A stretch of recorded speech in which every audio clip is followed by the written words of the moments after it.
aí, tudo bem? Eu sou a Jen, trazendo mais um vídeo aqui para o canal.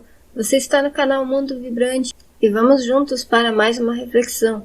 Desta vez eu trago a vocês novamente um texto parcialmente tirado do livro Sublime e Vazio, do Osho, para que a gente possa, de fato, tirar algum conhecimento disso aí, alguma mensagem. Eu começo o nosso vídeo com uma pequena história. Na morte de um paroquiano, Mestre Dogo, acompanhado pelo seu discípulo Zengen, visitou a família enlutada.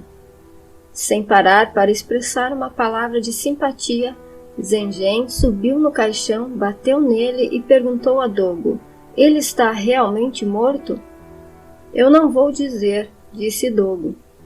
"E então?", insistiu Zengen.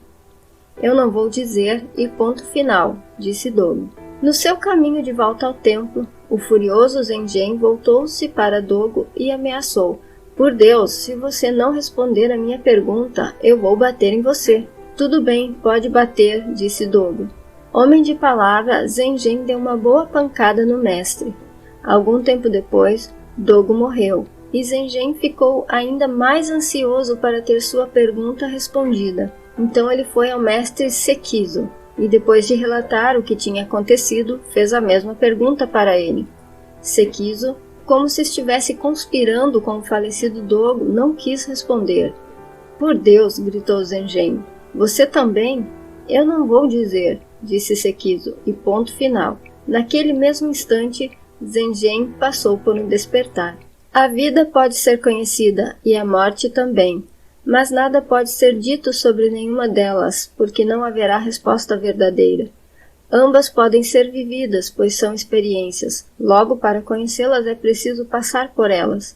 Ninguém é capaz de responder às dúvidas que surgem a seu respeito, embora muitas respostas já tenham sido dadas, porém todas falsas, porque só a experiência pode responder, não as respostas. É a primeira coisa a se lembrar quando se está diante de um verdadeiro mistério, e não de um enigma criado pelo homem. Se você está diante de algo que você não tenha criado, como pode responder a esse respeito? Quando o homem cria o enigma, nada mais é do que um jogo da mente. Se você cria a pergunta, pode também criar a resposta. Há uma história que se passa numa praia. Havia muitas pessoas lá. Então começaram a se questionar sobre o oceano. Todas as perguntas possíveis sobre ele. Será que existe? Será que ele é fundo ou raso? Será que tem um fundo? Várias foram as perguntas. De repente, um homem de sal começou a caminhar no meio dessa multidão. "Onde você vai?", perguntaram a ele. "Vocês podem discutir o quanto quiserem, mas como vão saber a resposta se não forem até o mar?" E ele foi, e não voltou. Esperaram por ele muito tempo, mas ele não voltou, e todos se foram. Quando o homem de sal entrou no mar, ele derreteu e caiu no fundo do oceano. Agora ele sabia como era o mar, mas não podia voltar para contar. As pessoas que discutiram na praia podem ter feito isso por muito tempo e ter chegado às suas conclusões de como era o oceano. Porém, isso nada mais é do que a mente respondendo à sua própria pergunta, porque ficar com a dúvida é realmente difícil de aguentar. Então elas apenas supõem saber como é o oceano. Dar um salto no mar, como fez o homem de sal, é perigoso, pois todos nós somos como homens de sal, no que diz respeito ao oceano. O oceano da vida e da morte. Somos homens de sal, que vão derreter dentro dele porque viemos dele. Por isso a mente sempre tem medo. É como se fosse feita de sal, e portanto condenada a se dissolver no oceano. Esse é o motivo pelo qual ela permanece na margem discutindo, debatendo, argumentando, criando teorias falsas, porque são baseadas no medo. Um homem corajoso vai saltar no oceano, pois não aceitará qualquer resposta. O homem de sal encontrou suas profundezas, mas não podia voltar. Caso pudesse, como faria para comunicar o que havia descoberto sobre o oceano? A linguagem seria do próprio oceano. Portanto, ele não poderia dizer nada, teria que ficar em silêncio. Palavras são como ilustrações e podem ser transmitidas, mas não a verdade. Mesmo o homem de sal só poderia fazer um convite para que nós saltássemos no oceano também, mas a nossa mente ia querer que ele respondesse uma série de perguntas antes disso. a mente continuaria discutindo infinitamente. Dois homens estavam num trem, e numa parada um terceiro entrou. Um dos homens e o recém-chegado se cumprimentaram e logo começaram um diálogo. O homem, que havia recém-entrado no trem, começou a fazer uma série de perguntas. Como você está? E o outro respondia, tudo bem, absolutamente bem. E novamente outra pergunta, e como está sua esposa? E a resposta, está bem. E seus filhos, como estão? Estão bem também. Quando o homem que havia entrado na estação de trem saiu, aquele que estava ao lado do primeiro parecia um tanto surpreso e perguntou, qual o problema? Eu sei muito bem que você não tem esposas e filhos. E o outro respondeu, eu também sei, mas por que começar uma discussão? Perguntas podem ser feitas por qualquer pessoa em qualquer tempo.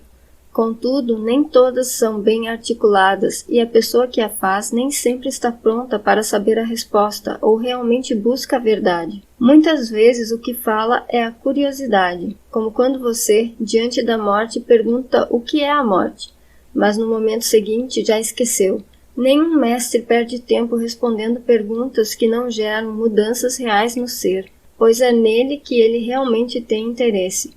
Somente quando você pergunta e sua vida realmente depende da resposta, aí você está pronto para recebê-la. Na história inicial, Zengen faz uma pergunta sobre um homem morto. A primeira coisa a se ter diante da morte é respeito. Curiosidades comuns não são permitidas. No Oriente, a morte é mais respeitada do que a vida, e eles levaram muito tempo para chegarem a essa conclusão.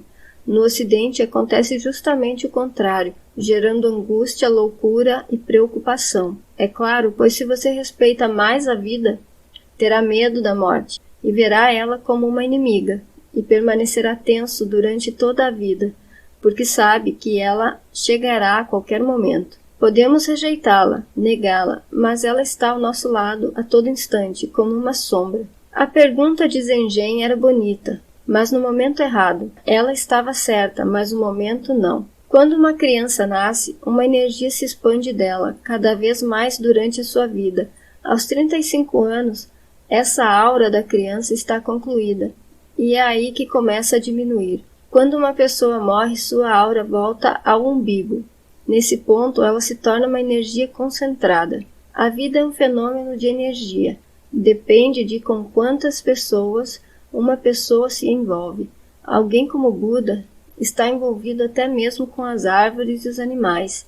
É tão profundo que quando ele morrer, a morte demora por volta de 500 anos para se completar. Segundo Osho, quando você está na presença da morte, não é hora de perguntar sobre ela, mas de estar com ela. A história do início tem várias mensagens profundas e interessantes. A energia dentro de você às vezes tem que sair, e foi por isso que Dogo não reagiu, levando a pancada de Zengen. Um mestre está ali para ajudar, ainda que seja a tirar a negatividade de dentro do discípulo. E o que seria o despertar de Zengen? Quando ele pergunta a mesma coisa para o outro mestre e ouve a exata resposta do mestre anterior, ele entende que sua pergunta tinha sido absurda, que ele estava perguntando algo que não podia ser respondido. Então esse foi o nosso vídeo, eu espero que você tenha gostado, deixe seu like, se inscreva no canal, compartilhe e até o próximo.